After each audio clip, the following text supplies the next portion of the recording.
रह गया कि तुहानू एंड मौके ते अकाली दल छड्ड के बीजेपी च शामिल हो? अकाली दल ने बहुत वड्डियां गलतियां कीतियां। भाजपा दे नाल गठजोड़ भी तोड़िया कि ਅਸੀਂ किसानां दे नाल आ, ਤਾਂ ਫਿਰ ਉਸ ਬਾਬਤ ਵੀ ਤੁਸੀਂ ਕਾਫੀ ਪਹਿਰਾ ਦਿੱਤਾ ਕਿਸਾਨੀ ਅੰਦੋਲਨ ਦੇ ਵਿੱਚ ਪਹਿਲ ਦੇ ਆਧਾਰ ਤੇ, ਪਰ ਉਹੀ ਸਰਕਾਰ ਨੂੰ ਤੁਸੀਂ ਫਿਰ ਜੁਆਇਨ ਕੀਤਾ ਜਿਨ੍ਹਾਂ ਨੇ ਕਾਨੂੰਨ ਜਿਹੜੇ ਪਾਸ ਕੀਤੇ ਸੀ। ਵਾਰ-ਵਾਰ ਸਰਕਾਰ ਦੇ ਮੰਤਰੀ ਤੋਮਰ ਸਾਹਿਬ ਸਾਰੇ ਕਹੀ ਜਾਂਦੇ ਸੀ ਕਿ ਕਾਨੂੰਨ ਜਿਹੜੇ ਨੇ ਵਾਪਸ ਨਹੀਂ ਕਰਦੇ। ਮੈਂ ਪਾਰਟੀ ਦਾ ਜਨਰਲ ਸਕੱਤਰ, ਮੈਂ ਰੋਜ਼ ਮੀਟਿੰਗਾਂ ਤੇ ਜਾਣ ਵਾਲਾ, ਮੈਂ 4 ਦਿਨ ਪਹਿਲਾਂ ਮੀਟਿੰਗ ਕਰਨ ਵਾਲਾ, ਮੇਰੇ ਨਾਲ ਸਲਾਹ ਵੀ ਨਹੀਂ ਕੀਤੀ, ਮੈਨੂੰ ਇਹ ਬਰਦਾਸ਼ਤ ਨਹੀਂ। ਤੁਸੀਂ ਖਫਾ ਹੋ ਕੇ ਵੀ ਕਿਤੇ ਅਕਾਲੀ ਦਲ ਛੱਡੀ ਹੈ? ਕੋਈ ਪਾਲਿਸੀ ਮੈਟਰ ਨਹੀਂ ਸੀ, ਕੋਈ ਤਰੀਕਾ ਨਹੀਂ ਸੀ, ਮਿਹਨਤ ਬੜੀ ਸੀ, ਪਰ ਲੋਕਾਂ ਨਾਲ ਲੜਨ ਵਾਸਤੇ ਸੀ। ਕਿਸਾਨ ਸਾਨੂੰ ਵੜਨ ਨਹੀਂ ਸੀ ਦਿੰਦਾ। ਵੱਡੇ ਚਿਹਰੇ ਸੀ ਮਨਜਿੰਦਰ ਸਿੰਘ ਸਿਰਸਾ ਜੋ ਉਹ ਵੀ ਹੁਣ ਭਾਜਪਾ 'ਚ ਸ਼ਾਮਲ ਹੋਏ ਨੇ। ਉਸ ਤੋਂ ਬਾਅਦ ਕਾਫੀ ਉਹਨਾਂ ਤੇ ਆਰੋਪ ਲੱਗੇ, ਸਵਾਲ ਖੜੇ ਹੋਏ ਕਿ ਲੱਗਦਾ ਹੈ ਕਿ ਉਹ ਡਰ ਕੇ ਸ਼ਾਮਲ ਹੋਏ ਨੇ ਕਿ ਉਹ ਵੀ ਕੋਈ ਕਿਤੇ ਨਾ ਕਿਤੇ ਖਫਾ ਹੋਏ ਨੇ। ਕਿਹੜਾ ਸਿਰਸਾ ਡਰਿਆ? ਸਾਰੀਆਂ ਸਰਕਾਰਾਂ ਨਾਲ ਉਹਨਾਂ ਨੇ ਦੁਸ਼ਮਣੀ ਪਾ ਲਈ, ਪਹਿਲਾਂ ਨਾ ਡਰਿਆ। ਕਿਸੇ ਤਰ੍ਹਾਂ ਨਾਲ ਡਿਚ ਕਰਨ ਦੀ ਕੋਸ਼ਿਸ਼ ਕੀਤੀ ਹੈ ਤੇ ਮੈਂ ਬਿਲਕੁਲ ਨਾਲ ਨਹੀਂ। ਜੇ ਮੈਂ ਆਪਣੇ ਜੋਗਾ ਹੱਕ ਨਹੀਂ ਲੈ ਸਕਦਾ, ਮੈਂ ਕਿਸੇ ਨੂੰ ਕੀ ਹੱਕ ਦਵਾ ਦੂੰਗਾ? ਕੀ ਉਮੀਦ ਰੱਖਦੇ ਹੋ ਕਿ ਤੁਹਾਨੂੰ ਕਿਤੇ ਮਤਲਬ ਟਿਕਟ ਮਿਲੇਗੀ ਕਿ ਤੁਸੀਂ ਇੱਕ ਸੇਵਾ ਦੇ ਆਧਾਰ ਤੇ ਸ਼ਾਮਲ? ਪਾਰਟੀ ਨੂੰ ਸਮਰਪਿਤ, ਅੱਗੇ ਬਾਦਲ ਸਾਹਿਬ ਨੂੰ ਸਮਰਪਿਤ ਸੀ, ਹੁਣ ਪੂਰੀ ਪਾਰਟੀ ਨੂੰ ਸਮਰਪਿਤ ਆ, ਸਾਰੇ ਦੇਸ਼ ਨੂੰ ਸਮਰਪਿਤ ਆ, ਪੰਜਾਬ ਨੂੰ ਸਮਰਪਿਤ ਆ। ਮੱਕੜ ਸਾਹਿਬ, ਭਗਵੰਤ ਮਾਨ ਦੇ ਵੱਲੋਂ ਇੱਕ ਪ੍ਰੈਸ ਕਾਨਫਰੰਸ ਕੀਤੀ ਗਈ, ਉਹਨਾਂ ਦੇ ਵਿੱਚ ਉਹਨਾਂ ਦੇ ਵੱਲੋਂ ਕਿਹਾ ਗਿਆ ਕਿ ਵੱਡੇ ਆਗੂ ਭਾਜਪਾ ਦੇ ਫੋਨ ਕਰਦੇ ਨੇ ਕਿ ਤੁਸੀਂ ਕਿੰਨੇ ਪੈਸੇ ਲਓਗੇ ਭਾਜਪਾ ਸ਼ਾਮਲ ਹੋਣ ਲਈ। ਕਿ ਭਾਜਪਾ ਨੂੰ ਹੁਣ ਵੱਡੇ ਚਿਹਰਿਆਂ ਦੀ ਇੰਨੀ ਕੁ ਲੋੜ ਪੈ ਗਈ ਪੰਜਾਬ ਦੇ ਵਿੱਚ ਦਬਦਬਾ ਬਣਾਉਂਦੀ, ਕਿਉਂਕਿ ਕਿਸਾਨੀ ਅੰਦੋਲਨ ਨੂੰ ਲੈ ਕੇ ਕਾਫੀ ਵਿਰੋਧ ਵੀ ਹੋਇਆ। ਭਗਵੰਤ ਮਾਨ ਨੇ ਦਾਅਵਾ ਕਰਦੇ ਨੇ ਕਿ ਮੈਂ ਖੁਲਾਸਾ ਵੀ ਕਰੂੰਗਾ ਉਹ ਨਾਮ। ਕਦੀ ਕੋਈ ਪੈਸਿਆਂ ਨਾਲ ਨਹੀਂ ਖਰੀਦਿਆ ਜਾਂਦਾ। ਜਦੋਂ ਕੋਈ ਗੱਲ ਸਾਹਮਣੇ ਲਿਆਣਗੇ ਉਹਦਾ ਜਵਾਬ ਦਿੱਤਾ ਜਾਏਗਾ। ਨਿਊਜ਼ ਬਣਾਉਣ ਵਾਸਤੇ ਵੀ ਗੱਲਾਂ ਗਲਤ ਕਰਨੀਆਂ। ਸਰਬਜੀਤ ਮੱਕੜ ਦੇ ਅਕਾਲੀ ਦਲ ਛੱਡਣ ਦੇ ਨਾਲ ਉਹਨਾਂ ਨੂੰ ਕਿਤੇ ਨਾ ਕਿਤੇ ਝਟਕਾ ਲੱਗਾ। ਮੇਰੇ ਲੋਕਾਂ ਨੇ ਮੈਨੂੰ ਆਖਿਆ ਸੀ ਕਿ ਮੱਕੜ ਸਾਹਿਬ ਇਹ ਅਕਾਲੀ ਦਲ ਨੂੰ ਪਤਾ ਨਹੀਂ ਕੀ ਹੋਇਆ ਹੈ। ਪਹਿਲਾਂ ਸਰਦਾਰ ਕੁਲਦੀਪ ਸਿੰਘ ਵਡਾਲਾ ਨੂੰ ਨਾਰਾਜ਼ ਕਰਕੇ ਬਲ ਦਿੱਤਾ, ਉਸ ਤੋਂ ਬਾਅਦ ਭਗਤ ਚੂਨੀ ਲਾਲ ਜੀ ਅੱਧੇ ਏਰੀਏ 'ਚ ਆਏ, ਉਹਨਾਂ ਦਾ ਏਰੀਆ ਵੰਡਿਆ ਗਿਆ। ਤੀਜੀ ਵਾਰੀ ਇਹ ਬਰਾੜ ਜਿਹੜਾ ਹੁਣ ਸਾਡੇ ਵਿੱਚ ਆਇਆ ਵੀਡੀਓ ਸੀ, ਮਨਪ੍ਰੀਤ ਬਾਦਲ ਜੀ ਨੇ ਇਹਨੂੰ ਬਣਾਇਆ ਸੀ MLA ਵੀਡੀਓ। ਜੇ ਕਾਂਗਰਸੀ ਲਿਆ ਕੇ ਇਹਨਾਂ ਨੇ ਖਿਲਾਰ ਰਹੇ ਨੇ, ਜਿਹੜੇ ਬੰਦਿਆਂ ਦੇ ਪਰਚੇ ਕਰਾ ਕੇ ਗਏ ਨੇ, ਜਿਹੜੇ ਬੰਦਿਆਂ ਦਾ ਦੁਕਾਨ ਪਾ ਕੇ ਗਏ ਨੇ, ਤੇ ਉਹਨਾਂ ਦੇ ਨਾਲ ਰਲ ਕੇ ਇਕੱਠੀ ਕਰ ਲੈਣੀ। ਇਹਨਾਂ ਨੂੰ ਕੀ ਲੋੜ ਪਈ ਹੈ ਸਾਡੇ ਵਰਗਿਆਂ ਦਾ ਨਰਾਦਰ ਕਰਨ ਨੂੰ? ਇੱਦਾਂ ਦਾ ਕੰਮ ਰੱਖਿਆ ਸੀ ਕਿ ਮਜਾਲ ਇਹ ਨਿਆਏ ਹੋ ਜਾਏ, ਪਰ ਲੇਕਿਨ ਇਹਨਾਂ ਲੋਕਾਂ ਨੇ ਕੋਈ ਦੇਖਿਆ ਹੀ ਨਹੀਂ। ਅਕਾਲੀ ਦਲ ਸਿਆਸਤ ਨਹੀਂ ਆਏ, ਉਹਨਾਂ ਨੇ ਮੇਰੇ ਵਰਗੇ 30 ਬੰਦਿਆਂ ਦਾ ਕਤਲ ਕੀਤਾ। ਕਿਸੇ ਵਰਕਰ ਦੀ ਇਸ ਪਾਰਟੀ ਦੀ ਇੱਜ਼ਤ ਹੈ ਨਹੀਂ, ਝੂਠੀ ਹੈ। ਹੁਣ ਅਖੀਰ ਦੇ ਵਿੱਚ ਚਿੱਠੀਆਂ ਦੇਣ ਲੱਗ ਪੈਂਦੇ ਨੇ, ਮੁਲਾਜ਼ਮਾਂ ਨੂੰ ਇੰਕਰੀਮੈਂਟ ਨਹੀਂ ਮਿਲ ਰਹੇ, ਗਰੀਬਾਂ ਦੇ ਪੱਤੇ ਨਹੀਂ ਦਿੱਤੇ ਗਏ, ਜੋ ਵਾਈਟ ਪੇਪਰ ਪੇਸ਼ ਕੀਤਾ ਸੀ ਉਹ ਨਹੀਂ ਪੂਰਾ ਕੀਤਾ ਗਿਆ। ਸਤਿ ਸ਼੍ਰੀ ਅਕਾਲ ਵੀ ਪੰਜਾਬੀ ਟੀਵੀ ਤੁਸੀਂ ਦੇਖ ਰਹੇ ਹੋ ਤੇ ਮੈਂ ਹਾਂ ਸ਼ਿਖਾ। 2022 ਦੀਆਂ ਚੋਣਾਂ ਨਜ਼ਦੀਕ ਨੇ, ਸਿਆਸੀ ਪਾਰਟੀਆਂ ਪੂਰੀ ਤਰ੍ਹਾਂ ਸਰਗਰਮ ਨੇ, ਵੱਡੇ ਚਿਹਰੇ ਜਿਹੜੇ ਦੂਸਰੀ ਪਾਰਟੀ ਦੇ ਵਿੱਚ ਸ਼ਾਮਲ ਵੀ ਹੋ ਰਹੇ ਨੇ। ਤੇ ਸਾਡੇ ਨਾਲ ਹੁਣ ਸਰਬਜੀਤ ਮੱਕੜ ਜੀ ਮੌਜੂਦ ਨੇ ਜੋ ਕਿ ਅਕਾਲੀ ਦਲ ਛੱਡ ਕੇ ਭਾਜਪਾ 'ਚ ਸ਼ਾਮਲ ਹੋਏ ਨੇ। ਗੱਲਬਾਤ ਕਰਾਂਗੇ ਇਸ ਬਾਬਤ। ਪਹਿਲਾਂ ਉਹਨਾਂ ਦਾ ਸਵਾਗਤ ਕਰ ਲੈਂਦੇ, ਬਹੁਤ ਬਹੁਤ ਸਵਾਗਤ ਹੈ ਸਰ ਤੁਹਾਡਾ। ਥੈਂਕ ਯੂ ਜੀ ਆਇਆਂ ਨੂੰ ਜੀ। 2022 ਦੀਆਂ ਇਲੈਕਸ਼ਨ ਸਿਖਰਾਂ ਤੇ ਨੇ ਤੇ ਤੁਸੀਂ ਅਕਾਲੀ ਦਲ ਛੱਡ ਕੇ ਭਾਜਪਾ 'ਚ ਸ਼ਾਮਲ ਹੋਏ ਨੇ। ਪਹਿਲਾ ਸਵਾਲ ਹੀ ਇਹੀ ਹੈ ਕਿ ਕੀ ਕਾਰਨ ਕੀ ਰਹਿ ਗਿਆ ਕਿ ਤੁਹਾਨੂੰ ਐਂਡ ਮੌਕੇ ਤੇ ਅਕਾਲੀ ਦਲ ਛੱਡ ਕੇ ਬੀਜੇਪੀ 'ਚ ਸ਼ਾਮਲ ਹੋਣਾ? ਅਕਾਲੀ ਦਲ ਨੇ ਬਹੁਤ ਵੱਡੀਆਂ ਗਲਤੀਆਂ ਕੀਤੀਆਂ। ਸਾਰੇ ਪੰਜਾਬ 'ਚ ਟਿਕਟਾਂ ਦੀ ਵੰਡ ਗਲਤ ਕੀਤੀ। ਦੂਜੀ ਗੱਲ ਇਹ ਹੋ ਗਈ ਕਿ ਟਿਕਟ ਦੀ ਕੋਈ ਗੱਲ ਨਹੀਂ। ਜਿਹੜਾ ਕਿਸਾਨੀ ਕਾਨੂੰਨਾਂ ਵਾਸਤੇ ਪਹਿਰਾ ਨਹੀਂ ਦਿੱਤਾ, ਜਿਸ ਵੇਲੇ ਉਹ ਓਪੋਜੀਸ਼ਨ 'ਚ ਬੈਠੇ ਸੀ, ਬਹੁਤ ਲੇਟ ਦਿੱਤਾ, ਉਹਦੇ ਕਾਰਨ ਪਾਰਟੀ ਦਾ ਵਕਾਰ ਖਰਾਬ ਹੋਇਆ ਤੇ ਮੈਂ ਪਾਰਟੀ ਛੱਡ ਦਿੱਤੀ। ਮੇਨ ਕਾਰਨ ਤੁਹਾਡਾ ਇਹ ਕਿ ਜੋ ਉਹਨਾਂ ਤੇ ਆਰੋਪ ਲੱਗੇ ਸੀਗੇ ਕਿ ਉਹਨਾਂ ਦੇ ਸਰਕਾਰ ਦੇ ਦੌਰਾਨ ਜਿਹੜੇ ਖੇਤੀ ਕਾਨੂੰਨ ਪਾਸ ਹੋਏ ਸੀਗੇ ਤਾਂ ਉਹਨਾਂ ਦਾ ਕਾਰਨ, ਪਰ ਉਹਨਾਂ ਨੇ ਗੱਠਜੋੜ ਵੀ ਤੋੜਿਆ, ਭਾਜਪਾ ਦੇ ਨਾਲ ਗੱਠਜੋੜ ਵੀ ਤੋੜਿਆ ਕਿ ਅਸੀਂ ਕਿਸਾਨਾਂ ਦੇ ਨਾਲ ਆ। ਤਾਂ ਫਿਰ ਉਸ ਬਾਬਤ ਵੀ ਤੁਸੀਂ ਕਾਫੀ ਪਹਿਰਾ ਦਿੱਤਾ ਕਿਸਾਨੀ ਅੰਦੋਲਨ ਦੇ ਵਿੱਚ ਪਹਿਲ ਦੇ ਆਧਾਰ ਤੇ, ਪਰ ਉਹੀ ਸਰਕਾਰ ਨੂੰ ਤੁਸੀਂ ਫਿਰ ਜੁਆਇਨ ਕੀਤਾ ਜਿਨ੍ਹਾਂ ਨੇ ਕਾਨੂੰਨ ਜਿਹੜੇ ਪਾਸ ਕੀਤੇ ਸੀ। ਗੱਲ ਇਸ ਤਰ੍ਹਾਂ ਜੀ, ਜਿਵੇਂ ਕਿਸਾਨੀ ਹੈ ਨਾ ਜੀ, ਇਹ ਇੱਕ ਸਾਡੀ ਮਾਂ ਆ। ਧਰਤੀ ਨੂੰ ਮਾਂ ਤਾਂ ਅਸੀਂ ਕਹਿੰਦੇ ਹੀ ਆ, ਪਰ ਫਸਲ ਬਿਨਾਂ ਸਾਡਾ ਗੁਜ਼ਾਰਾ ਨਹੀਂ। ਜੇ ਫਸਲ ਦੀ ਮਾਰਕੀਟਿੰਗ ਮਿਲੇ ਨਾ ਤੇ ਸਾਡਾ ਗੁਜ਼ਾਰਾ ਨਹੀਂ। ਕਿਸਾਨਾਂ ਨੇ ਜਦੋਂ ਬਹੁਤ ਵੱਡੇ ਧਰਨੇ ਲਾ ਦਿੱਤੇ, ਉਸ ਤੋਂ ਬਾਅਦ ਇਹਨਾਂ ਪਾਰਟੀਆਂ ਨੇ ਫੈਸਲਾ ਲਿਆ ਵੱਖ ਹੋਣ ਦਾ। ਉਦੋਂ ਲੇਟ ਹੋ ਗਏ ਸੀ, ਕਾਨੂੰਨ ਪਾਸ ਹੋ ਗਏ ਸੀ। ਤੇ ਜਦੋਂ ਇਹ ਕਾਨੂੰਨ ਪਾਸ ਹੋ ਗਏ ਤੇ ਪ੍ਰਾਈਮ ਮਿਨਿਸਟਰ ਨੇ 1 ਸਾਲ ਪੂਰਾ ਜੱਦੋ ਜਹਿਦ ਕੀਤੀ ਕਿ ਮੈਂ ਕਾਨੂੰਨ ਪਾਸ ਕਰਾਏ ਨੇ ਤੇ ਮੈਂ ਇਹਨਾਂ ਨੂੰ ਲਾਗੂ ਕਰਾਵਾਂ। ਪਰ ਬੱਬਰ ਸ਼ੇਰ, ਮਿਹਨਤੀ ਇਨਸਾਨ, ਸ਼ਹੀਦਾਂ ਦੇ ਬਹੁਤ ਵੱਡੇ ਮਦਈ ਕਿਸਾਨ ਉਹਨਾਂ ਨੇ ਧਈਆ ਕਰ ਲਿਆ ਕਿ ਅਸੀਂ ਤਿੰਨੋਂ ਕਾਨੂੰਨ ਵਾਪਸ ਕਰਾਣੇ ਨੇ। ਵਾਰ-ਵਾਰ ਇੱਕੋ ਸ਼ਰਤ ਹੁੰਦੀ ਸੀ ਕਿ ਤਿੰਨੋਂ ਕਾਨੂੰਨ ਵਾਪਸ ਕਰ ਲਓ, ਅਸੀਂ ਤਾਂ ਧਰਨਾ ਚੁੱਕਾਂਗੇ। ਪਰ ਵਾਰ-ਵਾਰ ਸਰਕਾਰ ਦੇ ਮੰਤਰੀ ਤੋਮਰ ਸਾਹਿਬ ਸਾਰੇ ਕਹੀ ਜਾਂਦੇ ਸੀ ਕਿ ਕਾਨੂੰਨ ਜਿਹੜੇ ਨੇ ਵਾਪਸ ਨਹੀਂ ਕਰਨੇ। ਪਰ ਪ੍ਰਮਾਤਮਾ ਨੇ ਐਸੀ ਕਿਰਪਾ ਕੀਤੀ ਕਿ ਗੁਰੂ ਨਾਨਕ ਦੇਵ ਮਹਾਰਾਜ ਜੀ ਦੇ ਗੁਰਪੁਰਬ 'ਤੇ ਮੋਦੀ ਸਾਹਿਬ ਦੇ ਉੱਤੇ ਐਸਾ ਕ੍ਰਿਸ਼ਮਾ ਹੋਇਆ ਕਿ ਉਹਨਾਂ ਨੇ ਕਿਸੇ ਨੂੰ ਵੀ ਨਾਲ ਲਏ ਬਿਨਾਂ ਸਵੇਰੇ ਉੱਠ ਕੇ ਆਖਿਆ ਕਿ ਮੈਂ ਮਾਫੀ ਮੰਗਦਾ ਕਿ ਮੈਂ ਕਿਸਾਨਾਂ ਨੂੰ ਸਮਝਾ ਨਹੀਂ ਸਕਿਆ ਅਤੇ ਮੈਂ ਆਪਣੇ ਕਾਨੂੰਨ ਜਿਹੜੇ ਨੇ ਉਹ ਵਾਪਸ ਲੈਣਾ।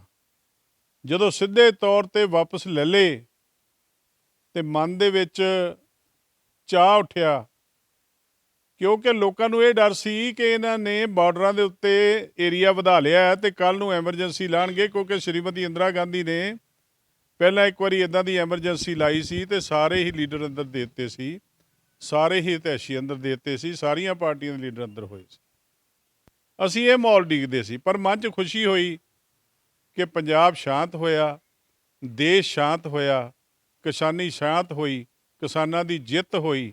ਇਸ ਜਿੱਤ ਨੂੰ ਦੇਖ ਕੇ ਮੈਂ ਥੋੜ੍ਹਾ ਜਿਹਾ ਇੰਪਰੈਸ ਹੋਇਆ ਕਿ ਜੇ ਮੇਰੇ ਮਨ ਦੀ ਧਾਰਨਾ ਸੀ ਜੇ ਤਾਂ ਮੋਦੀ ਸਾਹਿਬ ਨੇ ਕਾਨੂੰਨ ਵਾਪਸ ਲੈ ਲਏ, ਕਿਸਾਨਾਂ ਨੂੰ ਇੱਜ਼ਤ ਦੇ ਦਿੱਤੀ, ਅਤੇ ਲਓ ਅਸੀਂ ਮੋਦੀ ਸਾਹਿਬ ਦਾ ਸਤਿਕਾਰ ਕਰਾਂਗੇ ਕਿਉਂਕਿ ਦੇਸ਼ ਦੇ ਪ੍ਰਧਾਨ ਮੰਤਰੀ ਨੇ। ਜੇ ਨਾ ਲਏ ਤਾਂ ਬਿਲਕੁਲ ਨਹੀਂ ਜਾਵਾਂਗੇ, ਬਿਲਕੁਲ ਨਹੀਂ ਦੇਖਾਂਗੇ। ਅਤੇ ਅੱਜ ਉਹ ਦਿਨ ਆ ਗਿਆ, ਇਹ ਵਾਪਸ ਹੋ ਗਏ ਨੇ। ਰਾਸ਼ਟਰੀ ਪਾਰਟੀ ਹੈ, ਦੇਸ਼ ਦਾ ਪ੍ਰਧਾਨ ਮੰਤਰੀ ਜਿਨ੍ਹਾਂ ਦੀ ਪਾਰਟੀ ਹੈ, ਅਮਿਤ ਸ਼ਾਹ ਜੀ ਵੀ ਬਹੁਤ ਵਧੀਆ ਕੰਮ ਕਰ ਰਹੇ ਨੇ, ਸਾਰੀ ਟੀਮ ਕੰਮ ਕਰ ਰਹੀ ਹੈ। ਉਹਨਾਂ ਦੀ ਟੀਮ ਦੇ ਵਿੱਚ ਸ਼ਾਮਲ ਹੋਣ ਲਈ ਮੈਂ ਉਹਨਾਂ ਦੀ ਪਾਰਟੀ ਦੇ ਵਿੱਚ ਸ਼ਾਮਲ ਹੋਇਆ।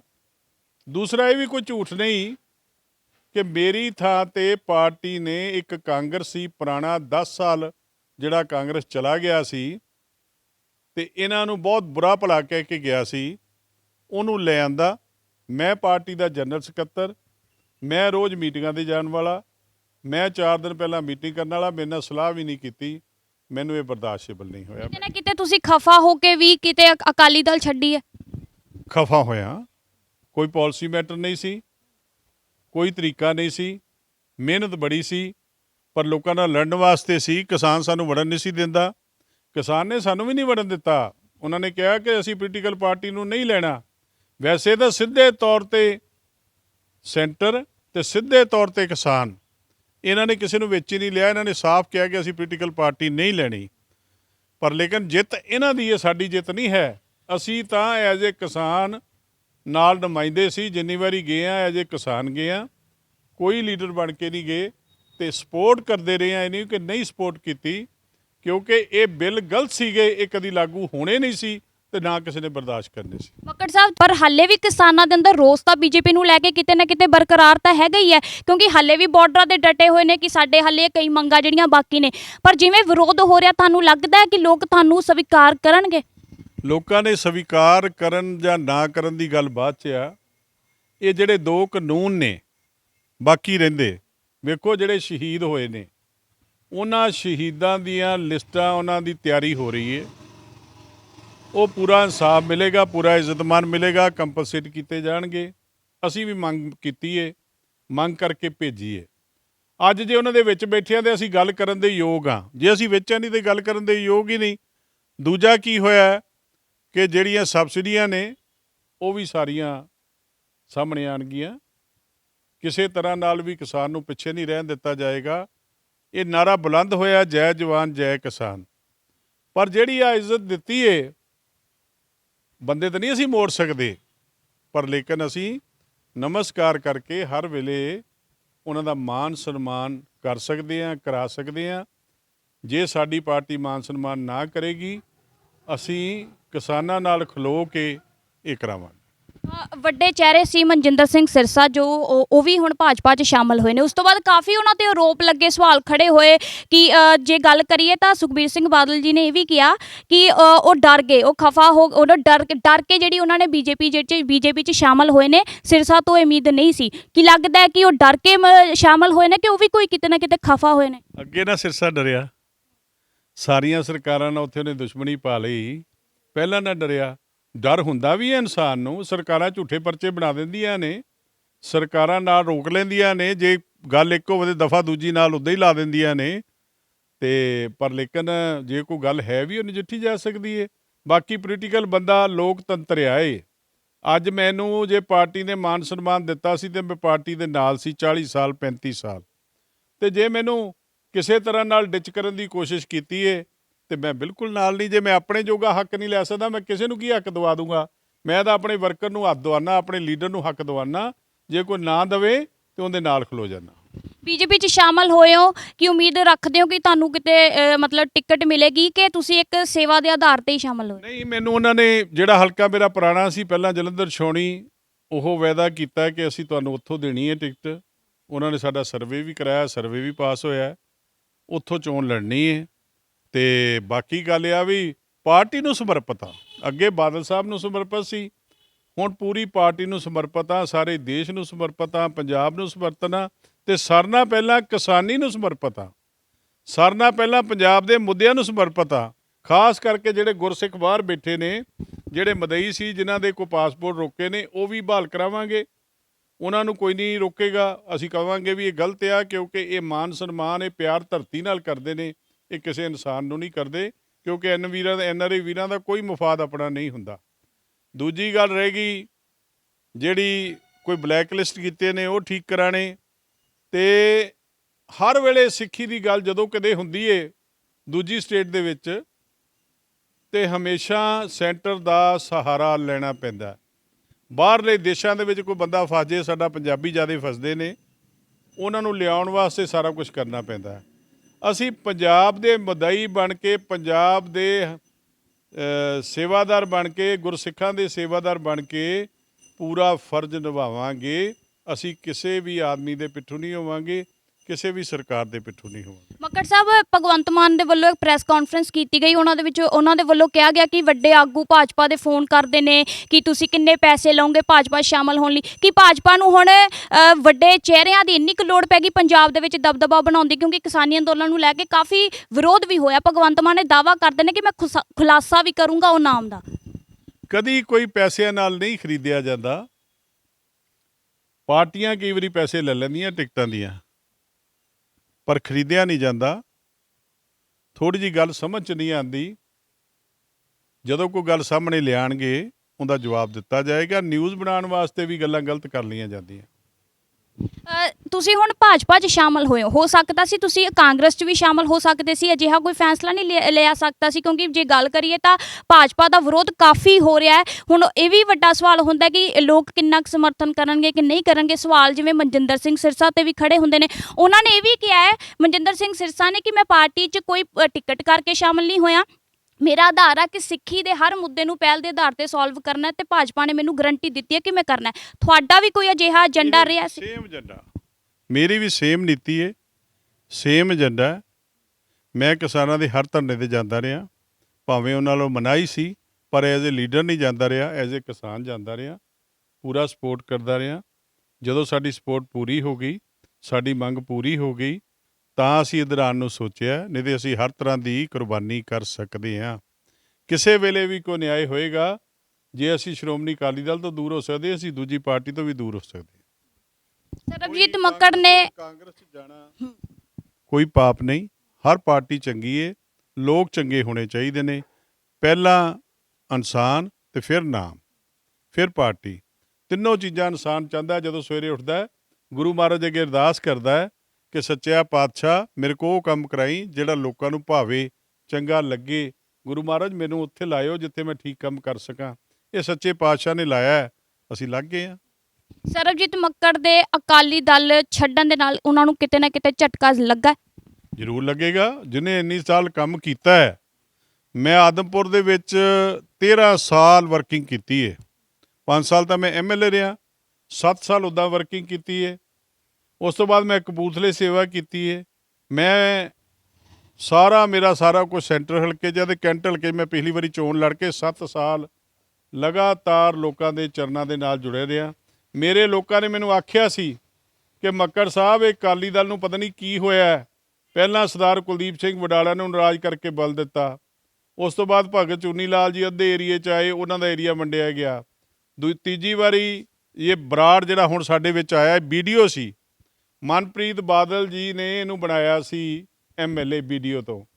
ਇਹ ਸਾਡੀ ਪਾਰਟੀ 'ਚੋਂ ਜਾ ਕੇ PP ਪਾਰਟੀ ਚਲਾ ਗਿਆ, PP ਪਾਰਟੀ 'ਚੋਂ ਕਾਂਗਰਸ 'ਚ ਚਲਾ ਗਿਆ, ਕਾਂਗਰਸ 'ਚੋਂ ਫਿਰ ਇਹ ਜਲੰਧਰ ਕੈਂਟ ਤੋਂ ਚਲਾ ਗਿਆ ਨਕੋਦਰ। ਅਤੇ ਹੁਣ 10 ਸਾਲਾਂ ਬਾਅਦ ਜੇ ਅਕਾਲੀਆਂ ਨੂੰ ਕਾਂਗਰਸੀ ਚੰਗੇ ਲੱਗਦੇ ਨੇ ਤੇ ਫਿਰ ਪਾਰਟੀ ਇਕੱਠੀ ਕਰ ਲੈਣ।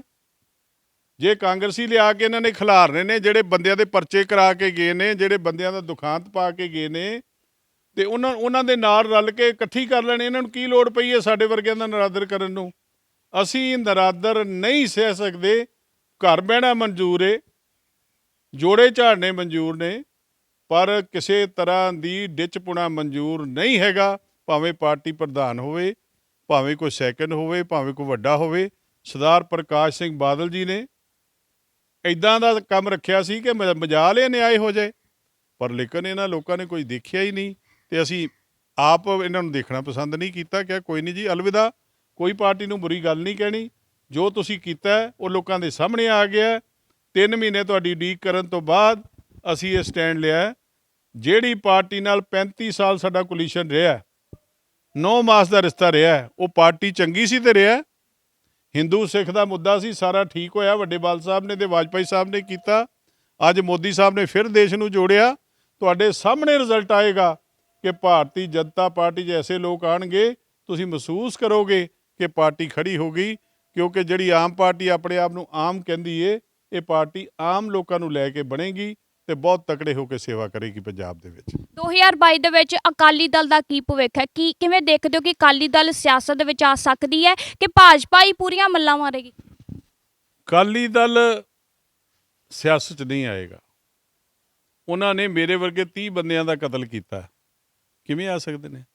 ਅਸੀਂ ਪਾਰਟੀ ਦਾ ਅੰਗ ਸੀ, ਅਸੀਂ ਕੋਈ ਛੋਟੇ ਬੰਦੇ ਥੋੜ੍ਹਾ ਵਾਂ, ਅਸੀਂ ਕੋਈ ਘਰ ਬੈਠੇ ਬੰਦੇ ਥੋੜ੍ਹਾ ਵਾਂ। ਸ਼ਹਿਰਾਂ ਵਿੱਚੋਂ ਕਾਂਗਰਸ ਦਾ ਰਾਜ ਹੁੰਦਾ, ਸ਼ਹਿਰਾਂ ਦੇ ਵਿੱਚ ਭਾਰਤੀ ਜਨਤਾ ਪਾਰਟੀ ਦਾ ਰਾਜ ਹੈ। ਸਾਡੀਆਂ ਤਿੰਨੋਂ ਸੀਟਾਂ ਸ਼ਹਿਰੀ ਜਲੰਧਰ ਦੀਆਂ ਭਾਰਤੀ ਜਨਤਾ ਪਾਰਟੀ ਅੱਗੇ ਜਿੱਦੀ। 4ਥੀ ਸੀਟ ਹੁਣ ਜਿੱਤ ਕੇ ਅਸੀਂ ਝੋਲੀ ਪਾਵਾਂਗੇ, ਕਿਉਂਕਿ 60-70% ਸੀਟ ਸਾਡੀ ਸ਼ਹਿਰ ਵਿੱਚ ਆ। ਅਰੋੜਾ ਬਰਾਦਰੀ ਦੀ ਹੈ, ਸਿੱਖ ਬਰਾਦਰੀ ਦੀ ਹੈ। ਇਹਨਾਂ ਨੇ ਮੁਕਤਸਰ ਤੋਂ ਬੰਦਾ ਲਿਆ ਕੇ ਖਿਲਾਰ ਦਿੱਤਾ। ਕੀ ਲੋਕ ਮੁਕਤਸਰ ਵਾਲੇ ਨੂੰ ਪਸੰਦ ਕਰਨਗੇ, ਜਿਹੜਾ ਇੱਕ ਵਾਰੀ ਮਨਪ੍ਰੀਤ ਦਾ ਰਿਸ਼ਤੇਦਾਰ ਬਣ ਕੇ ਜਿੱਤ ਗਿਆ ਤੇ ਦੂਜੀ ਵਾਰੀ ਫਿਰ ਆ ਕੇ ਚਾਹੁੰਦੇ ਨੇ ਕਿ ਪੁਰਾਣੇ ਵਰਕਰਾਂ ਨੂੰ ਖਰਾਬ ਕਰੋ? ਕਿਸੇ ਵਰਕਰ ਦੀ ਇਸ ਪਾਰਟੀ 'ਚ ਇੱਜ਼ਤ ਹੈ ਨਹੀਂ, ਝੂਠੀ ਏ। ਹੁਣ ਅਖੀਰ ਦੇ ਵਿੱਚ ਚਿੱਠੀਆਂ ਦੇਣ ਲੱਗ ਪੈਂਦੇ ਨੇ। ਲੋਕਾਂ ਨੂੰ ਪਤਾ ਨਹੀਂ ਲੱਗਦਾ ਕਿ ਤੁਹਾਨੂੰ 4.5 ਸਾਲ ਕੋਈ ਚਿੱਠੀ ਨਹੀਂ ਮਿਲੀ, ਅੱਜ ਤੁਹਾਨੂੰ ਚਿੱਠੀਆਂ ਮਿਲਣ ਡਈਆਂ। ਤੁਸੀਂ ਸੋਚਦੇ ਹੋ ਵੀ ਪਤਾ ਨਹੀਂ ਸਾਡੀ ਚਿੱਠੀ ਮਿਲਣਾ ਹੀ ਗਵਰਨਰ ਲੱਗ ਜਾਣਾ। ਇਹਨਾਂ ਨੇ ਪੁੱਛਣਾ ਵੀ ਨਹੀਂ, ਇਹਨਾਂ ਕੋਲ ਲਿਸਟ ਹੀ ਹੈ ਨਹੀਂ। ਕਾਂਗਰਸ ਪਾਰਟੀ ਦੇ ਵਿੱਚ ਹੁਣ ਸਿੱਧੂ ਮੂਸੇਵਾਲੇ ਨੂੰ ਸ਼ਾਮਿਲ ਕੀਤਾ ਗਿਆ। ਕੀ ਲੱਗਦਾ ਕਿ ਸਿੱਧੂ ਮੂਸੇਵਾਲੇ ਦੇ ਆਉਣ ਦੇ ਨਾਲ ਕਾਂਗਰਸ ਪਾਰਟੀ ਕਿਤੇ ਨਾ ਕਿਤੇ ਮਜ਼ਬੂਤ ਹੋਵੇਗੀ? ਦੇਖੋ ਜੀ, ਜਿਹੜੇ ਬੰਦੇ ਦਾ ਨਾਂ ਹੋਵੇ ਉਸ ਬੰਦੇ ਨੂੰ ਲੋਕ ਇੱਜ਼ਤ ਦਿੰਦੇ ਨੇ, ਪਰ ਇਹ ਤਾਂ ਵਜੂਦ ਹੀ ਪਤਾ ਲੱਗੇਗਾ। ਬੜੇ ਵੱਡੇ ਬੰਦੇ ਵੀ ਪਾਰਟੀਆਂ 'ਚ ਆਏ ਨੇ, ਪਰ ਕਈ ਵਾਰੀ ਵਾਪਸ ਚਲੇ ਗਏ ਨੇ ਕਿਉਂਕਿ ਮਿਹਨਤ ਨਹੀਂ ਕਰ ਸਕੇ।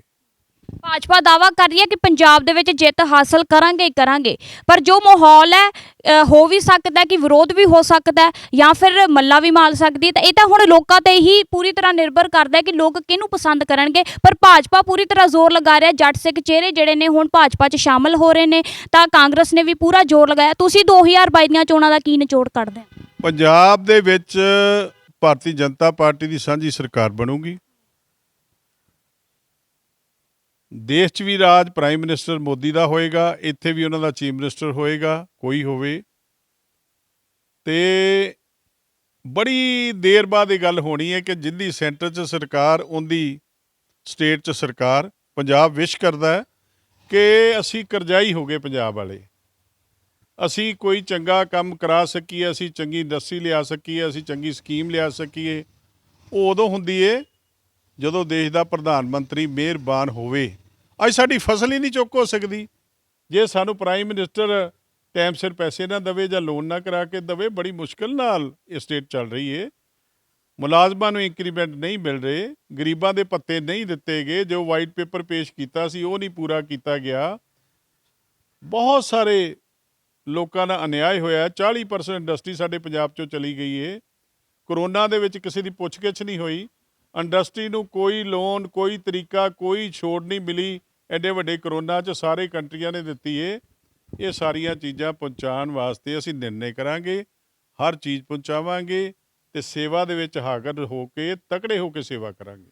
ਤਿਰਕੋਣੇ ਗੱਠਜੋੜ ਦੀਆਂ ਗੱਲਾਂ ਹੋ ਰਹੀਆਂ ਨੇ, ਭਾਜਪਾ, ਸੰਯੁਕਤ ਅਕਾਲੀ ਦਲ ਤੇ ਤੀਸਰੀ ਜੇ ਕੈਪਟਨ ਅਮਰਿੰਦਰ ਸਿੰਘ ਜਿਹੜੇ ਨੇ, ਉਹ ਤਿੰਨਾਂ ਦਾ ਗੱਠਜੋੜ ਕਿਵੇਂ ਮਨਜ਼ੂਰ ਹੈ ਤੁਸੀਂ? ਕਿਉਂਕਿ ਅਕਾਲੀ ਦਲ ਛੱਡੀਏ ਤੇ ਸੰਯੁਕਤ ਅਕਾਲੀ ਦਲ ਦਾ ਵੀ ਗੱਠਜੋੜ ਹੈ, ਮਨਜ਼ੂਰ ਹੈ ਸਰਬਜੀਤ ਮੱਕੜ ਨੂੰ ਇਹ ਜਿਹੜਾ ਗੱਠਜੋੜ ਹੋਣ ਜਾ ਰਿਹਾ? ਪਾਰਟੀਆਂ ਦੀ ਪਾਲਿਸੀ ਹੁੰਦੀ ਹੈ।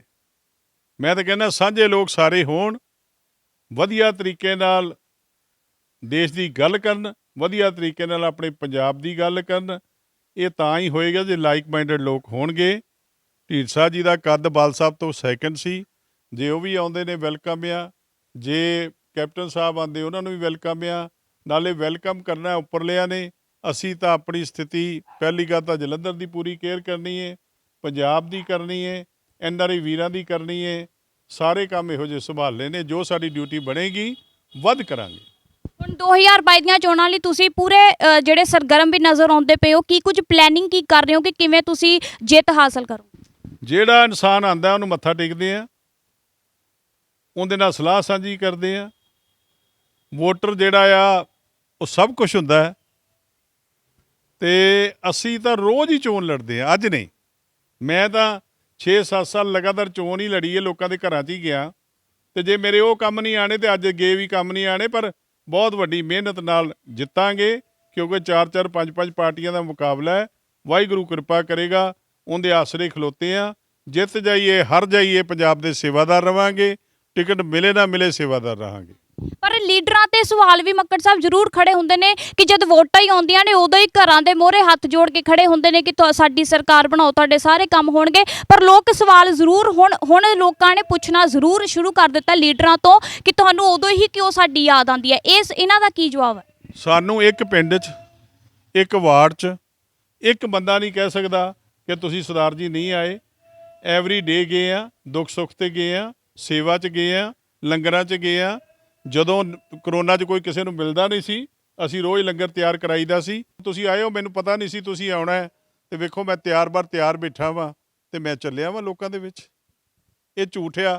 ਕਈ ਲੋਕਾਂ ਦੇ ਗੱਲ ਲੱਗਦੀ ਹੈ, ਮੇਰੀ ਓਪੋਜੀਸ਼ਨ ਵਾਲੇ ਦੋਨਾਂ ਤੇ ਲੱਗਦੀ ਹੈ। ਪ੍ਰਗਟ ਸਿੰਘ ਵੀ ਨਹੀਂ ਵੜਿਆ ਤੇ ਜਗਬੀਰ ਬਰਾੜ ਤਾਂ 10 ਸਾਲ ਆਇਆ ਹੀ ਨਹੀਂ, ਮੇਰੇ ਤੇ ਨਹੀਂ ਆਉਂਦੀ। ਮੈਂ ਜੁੜਿਆ ਰਿਹਾ। ਆਪਾਂ ਹੁਣ ਸਰਬਜੀਤ ਮੱਕੜ ਜੀ ਦੇ ਨਾਲ ਗੱਲਬਾਤ ਕੀਤੀ ਆ। ਉਹਨਾਂ ਨੇ 2022 ਦੀਆਂ ਚੋਣਾਂ ਨੂੰ ਲੈ ਕੇ ਪੂਰੀ ਰਣਨੀਤੀ ਵੀ ਦੱਸੀ ਹੈ, ਭਾਜਪਾ ਦੀਆਂ ਗੱਲਾਂ ਵੀ ਦੱਸੀਆਂ ਨੇ ਕਿ ਕਿਵੇਂ ਪੂਰੀਆਂ ਮੱਲਾਂ ਮਾਰਨੀਆਂ ਨੇ, ਪੂਰੀ ਤਿਆਰੀ ਕਿਵੇਂ ਭਾਜਪਾ ਨੇ ਖਿੱਚੀ ਆ। ਤੇ ਹੁਣ ਇਹ ਤਾਂ ਦੇਖਣਾ ਹੋਵੇਗਾ ਕਿ ਲੋਕ ਕਿਹੜੀ ਪਾਰਟੀ ਨੂੰ ਸੱਤਾ ਦੇ ਵਿੱਚ ਲੈ ਕੇ ਆਉਂਦੇ ਨੇ, ਕਿਉਂਕਿ ਪੂਰਾ ਫੈਸਲਾ ਲੋਕਾਂ ਦੇ ਹੱਥ ਵਿੱਚ ਹੈ। ਕੈਮਰਾਮੈਨ ਜਸਕਰਨ ਦੇ ਨਾਲ ਮੈਂ ਸ਼ਿਖਾ, ਵੀ ਪੰਜਾਬ।